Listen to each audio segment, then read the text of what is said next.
Local number చెప్పు సాయి మనోహర్. 3 వచ్చింది. 49 లోపల నంబర్ చెప్పండి. ఓకే, ఖచ్చితంగా మీకు గవర్నమెంట్ జాబ్ యోగం ఉంది. కష్టపడమ్మా.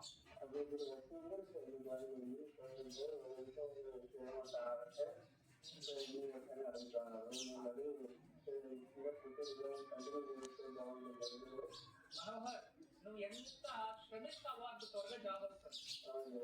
మనం పూజలు చేసి జాతకాలు చూస్తే జాబులు ఎదుర్కొని రావనైనా అది లాటరీ కాదు కదా.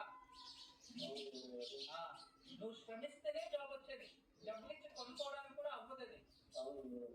దానికి నువ్వు ఎంత త్వరగా శ్రమిస్తే అంత త్వరగా జాబ్ వచ్చేస్తుంది. కానీ మమ్మల్ని అడిగే అవసరమే లేదు. కానీ యోగం అయితే నీ జాతకంలో ఉంది, ప్రయత్నించు, కష్టపడు.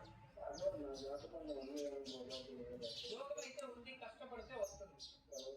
ప్రతిరోజు ఉదయాన్నే లేచి సూర్య అష్టకాన్ని చదువుతాం, మీకు చాలా శుభం జరుగుతుంది. నమస్తే. గురుజీ, ఈరోజు వాస్తు పరిహారంలో ఏం తెలియజేయబోతున్నారు?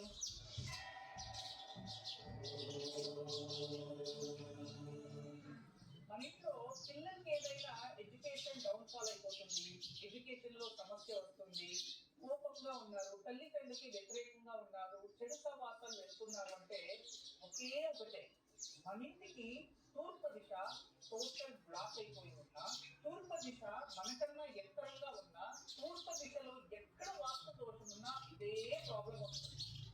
అంతేకాదు ఇంటి నుంచి బయటకు వెళ్ళగానే చాలా మందికి ఆ గుమ్మానికి సరిసమానంగా సౌత్ మెడిటేషన్ జరుగుతుంది. ఇంకా అంతేకాకుండా ఇంక కొన్ని చోట్ల అయితే ఈ అపార్ట్మెంట్స్ వాటిలో మన గుమ్మానికి వాళ్ళ గుమ్మానికి సేమ్ ఆపోజిట్ అంటే ఇలాంటి పరిస్థితులు ఉన్న చోటు ఇలాంటివి జరుగుతూ ఉంటాయి. ఇది వాస్తు శాస్త్రంలో ఉంది. అందువల్ల జాగ్రత్త వహించండి. ఈ సమస్యలో ఉన్నవారు దాని ప్రభావం తగ్గించుకోవడానికి ఒకే ఒకటే శ్రీవాస్తుని ఇంట్లో పెట్టుకోండి. దాని ప్రభావం తగ్గితే అవి ఎడ్యుకేషన్ డెవలప్మెంట్ ఇవన్నీ జరుగుతూ ఉంటాయి. కానీ మీకు అందరికీ కూడా ఒక అద్భుతమైన శుభవార్త. రాబోయే రోజుల్లో ధనుర్మాసంలో వచ్చే ఏకాదశి విశేషమైన ఏకాదశి, వైకుంఠ ఏకాదశి. డిసెంబర్ 31వ తేదీ వైకుంఠ ఏకాదశిని ఆచరించడానికి ముక్తినాథ యాత్రని ఆచరిస్తూ ఉన్నాము ఈ సంవత్సరంలో. మీరు ఎవరైనా ముక్తినాథ యాత్ర మాతో భక్తి భావనలతో శ్రద్ధతో రావాలి అనుకుంటే ఆ ఖర్చులు అన్ని మీరే భరించుకోవాలి. ఒకటి. రెండోది, పాస్పోర్ట్ ఖచ్చితంగా ఉండాలి. మూడోది, ఇది 1వ తేదీ లోపే మీరు కంప్లీట్ ఫైనల్ చేసుకుంటే ఈ 31వ తారీఖు మాతో పాటు మీరు కూడా ముక్తినాథ యాత్రని ఆచరించవచ్చు. దీనికి ఒక గొప్ప అవకాశం.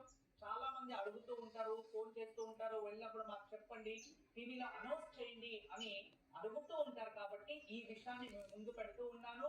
మీరు రావాలి అనుకుంటే నేను చెప్పే నంబర్ని